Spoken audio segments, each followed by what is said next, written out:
اچھا جی، پاکستان کے حالات جو ہے نا وہ بڑے نازک ہیں، اور یہ ایکسپیکٹڈ تھا ہیڈنگلے میں، اس لیے کہ یہ جو پچ ہے یہ انگلینڈ کو فیور کرتی ہے. پاکستان ہسٹوریکلی یہاں پہ اچھا نہیں کھیلتے ہیں، مگر بیٹنگ قابو میں آ گئی تھی. 70 رنز کی جو پارٹنرشپ تھی عبداللہ کی اور امام الحق کی، اس کے بعد جو ایک ڈیزاسٹر شروع ہوا مڈل آرڈر اور لیٹ مڈل آرڈر میں، اس سے کام خراب ہو گیا. یہ کہیں سے 150 کی پچ نہیں ہے. کم از کم پاکستان رینج میں تھے 250 سے پونے 300 رنز کرنے کے لیے. بٹ وہی ہوتا ہے، ایک وکٹ گرتی ہے تو پھر وہ جیسے ہوتا ہے نا سائیکل سٹینڈ پہ ساری سائیکلیں، ایک گرتی ہے تو ساری سائیکلیں گر جاتی ہیں. تو کچھ ایسا ہی ہوا ہے، اور انفارچونیٹ تھا اس لیے کہ اتنی کوئی ڈیمنز نہیں تھے اس پچ کے اوپر. اور سنبھال لیا تھا معاملے کو. اچھی بیٹنگ کی عبداللہ شفیق نے، بہت ہی نیٹ اننگز کھیلی، اور اچھی فارم کو آگے لے کے گئے. امام الحق بڑا اچھا کھیلے، آف سٹمپ کی لائن کو اچھا انہوں نے پیک کیا ہوا تھا. اپنا سٹانس جو ہے وہ مڈل اینڈ آف سٹمپ پہ لے کے، تاکہ وہ جو سلپ کارڈ نے اس کو انگیج ہی نہ کریں. سو ٹیکنیکلی پاکستان نے دو ایک چینجز جو یہ کی بیٹنگ کے پوائنٹ آف ویو سے، اس سے کچھ فرق پڑا. بٹ کیا ہے کہ پھر ٹیل اینڈرز نہیں چلتے ہیں. اگر آپ نے بڑی ٹیم بننا ہے تو پھر سب کو سکور کرنا ہے، پارٹنرشپس لگانی ہے. وہ ایسے کھیلتے ہیں کہ جیسے کہ ان کا چانس ہی کوئی نہیں ہے. تھوڑا سا تڑپانے کی ضرورت ہوتی ہے اپوزیشن کو. اب انگلینڈ کے پاس سارا یہ معاملہ جو ہے نا ان کے سامنے ہے، اور وہ اب لمبی اننگز بنائیں گے اور پاکستان کو پریشر میں ڈال دیں گے. سو پاکستان کے بولرز کے اوپر پریشر ہے. مجھے ایسا لگا عباس نے بہت کچھ زیادہ کرنے کی ٹرائی کی، اس لیے وہ اتنے مائزرلی نہیں تھے جتنے کہ وہ یوزلی ہوتے ہیں. بٹ یہ پریشر پڑتا ہے بولرز پہ جب آپ کے سکور ہی 150 کا ہو. یہ 150 سے بہت بہتر پچ ہے. بابر اعظم نہیں کھیلے ہیں، اسے فرق پڑا ہے. دیکھیں اگر انگلی نہیں ٹوٹی ہوئی ہے تو پھر شاید ان کو کوشش کر جانی چاہیے تھی. مجھے آئیڈیا نہیں، نہ میری ان سے ملاقات ہوئی ہے کہ کتنی ان کو تکلیف ہے.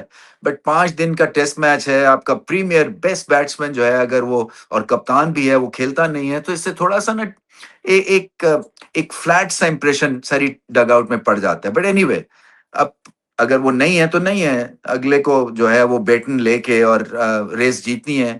سلمان علی آغا اچھی اننگز کھیل رہے تھے اور پھر کھلی شاٹ کھیل دی. ایسی پچ ہے جہاں پہ کھلی شاٹس نہیں کھیل سکتے آپ، اسپیشلی اگر آپ پاکستانی بلے باز ہیں، کیونکہ ٹائٹ کھیلنا پڑے گا. کبھی گیند سوئنگ ہو رہا ہے، کبھی گیند باؤنس ہوتا ہے. اور پھر انگلینڈ کے بولرز کے پاس سپیڈ ہے. دیکھیں نا وہ جو ٹنگ ہے 90 مائلز این آور پہ بال کرتے ہیں، اس کا فرق پڑتا ہے. دوسری طرف جو ان کے بولرز تھے وہ سارے سیم اور سوئنگ ہارڈ لینتھ پہ کر رہے تھے. جوفرا آرچر کا خیر وہ اس پچ کے بولر ہی نہیں ہے، وہ یا باؤنسر کرتے ہیں یا سپیڈ سے ڈراتے ہیں. سو ان کا ایک ڈے آف تھا، یا آف ڈے کہہ لیں، سوری.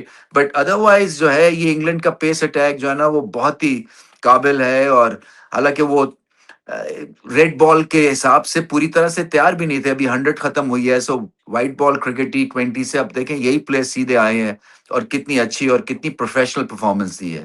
سو پاکستان کے لیے اب پھر ٹاسک ہے، اب کوشش یہی کرنی ہے کہ زیادہ پارٹنرشپس نہ لگیں اور انگلینڈ کو بار بار وکٹوں کے تھرو دھچکا لگائیں اور اینڈ تک یہ میچ لے کے جائیں. فیورٹس تو کبھی بھی نہیں تھے ہیڈنگلے میں پاکستان کی، ہماری پاسٹ ہسٹری بھی ایسی ہے. بٹ اس کے باوجود آپ کو کوشش کرنی ہے اور انگلینڈ کو انگیج کرنا ہے ٹل دا 5th ڈے. آئی تھنک ایسے ہی ٹیمیں بنتی ہیں اور اپنی غلطیوں سے سیکھیں اور دوسری اننگز میں ایسی بیٹنگ نہ کریں. بولنگ جو ہے اس میں سائیڈ ویز موومنٹ اگر نہیں ملتی ہے تو پھر آپ کو لینتھ بال اور ٹائٹ بولنگ کرنی پڑے گی. بٹ ایک دن جو بہت اچھا ہو سکتا تھا پاکستان کے لیے وہ اچھا نہیں ہوا، کیونکہ سٹارٹس ملے اور پھر سٹارٹس جو ہیں وہ کچھ زیادہ اور کوئی مفید ثابت نہیں ہوئے پاکستان کی اننگز میں.